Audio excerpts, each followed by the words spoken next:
Hey guys, welcome back to Handstand with Zoe. This week I'm going to talk to you about the press to handstand, which is also known as the elephant lift.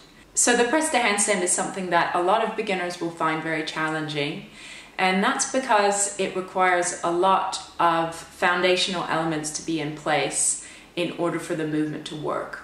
So you can break those down into two main parts, which is the strength required and the flexibility required. Now, the stronger you are, the easier it will be, and the more flexible you are, the easier it will be. So there's always compensations that can be made. If you're very strong, you may require a little less flexibility, or if you're very flexible, you may require a little less strength. But it's really great to work both those elements in order to have the best press possible. So firstly, what strength is required?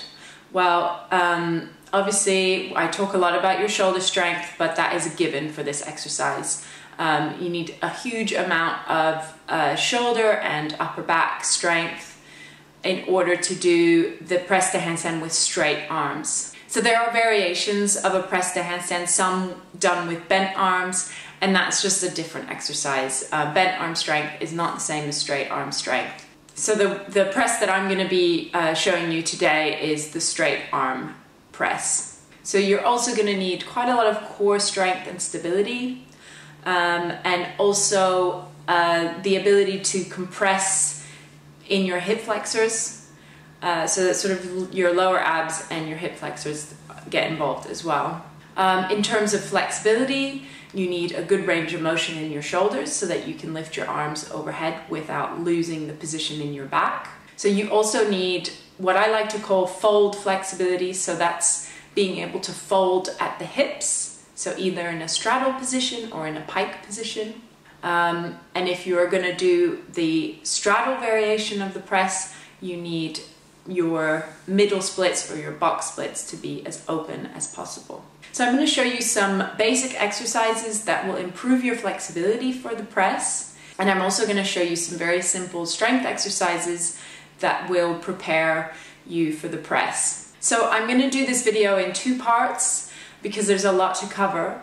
And in the second part, I will show more advanced exercises. So if you're already competently holding a handstand, part two will probably be more to your liking. And if you're a very beginner, I would stick to the exercises in part one until you have those down really, really strong. And then you should move to part two in order to get your press.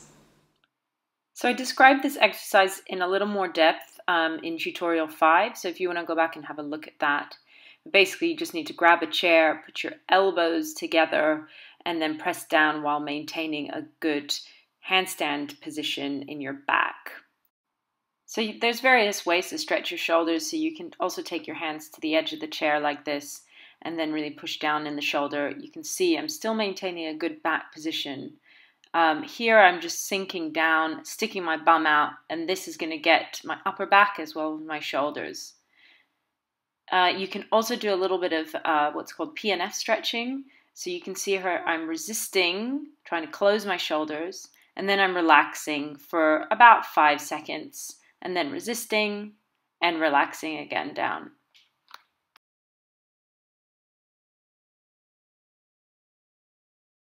So all of these next exercises are to increase the flexibility of the fold in your hips, and that will make your press a lot easier. So in this exercise, I'm trying to make myself as folded as possible, like a jackknife. And I'm trying to imagine that I'm pushing the top of my head down past the floor. You can repeat this exercise in a straddle, and it's going to stretch your hamstrings in a little bit of a different way. But you still want to try to keep your back as flat as possible and stay as folded as possible. And then also remember to keep pushing the top of the head down towards the floor. So repeat both of these exercises sitting on the floor in your pike position, like I'm demonstrating here. Also in your straddle position. And if you find it's just too difficult to get into these positions on your own, if you can get the help of a partner to push you gently down, that's really useful at the beginning. Or you can try to use some sort of weight on your back, whatever works best for you. So if you're going to be attempting a straddle press to handstand, it's important to work your middle split flexibility, your box split flexibility. So make sure when you're sitting in this, your knees are pointing up towards the ceiling and your hips are tucked under.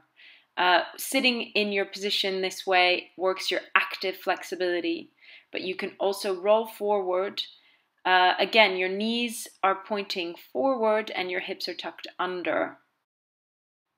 And then you can try to relax in this position. When you're ready, you come up and then push yourself forward a little bit more. So these next set of exercises are to strengthen your shoulders for the press.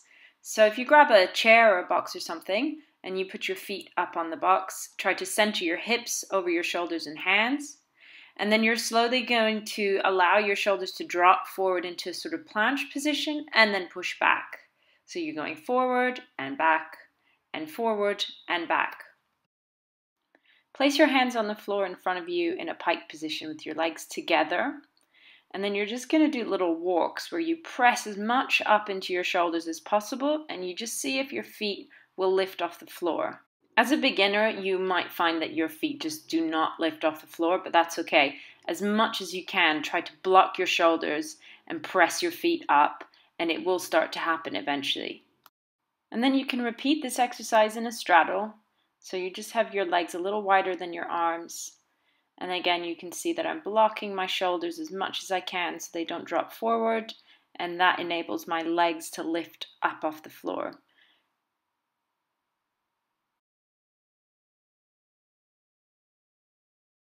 So these last set of exercises are for the compression strength that I talked about at the beginning of the video. So that's the ability to lift your legs towards your chest and stomach when you're trying to do the press. So sit in a narrow straddle and then your hands on either side of your leg, and you're going to lift your leg up towards your face. You're trying to keep your back nice and straight in this position, and then you can put your hands in the middle and repeat with both of your legs.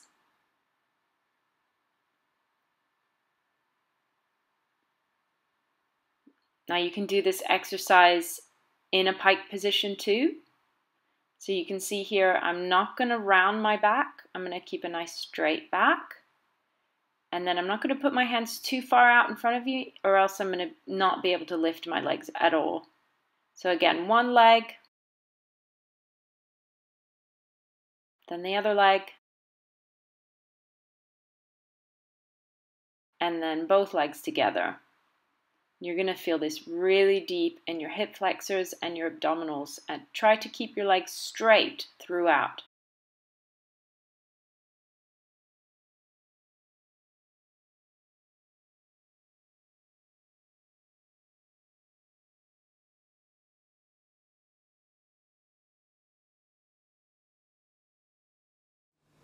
Thanks so much for watching, guys. I really appreciate all the feedback I've been getting on my Instagram and on my YouTube.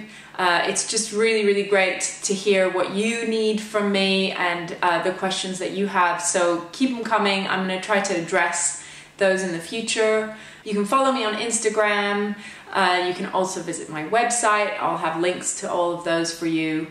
And stay tuned for next week for part 2 of the press exercise series. And I hope you're getting on your hands as much as you can and practicing. See you later.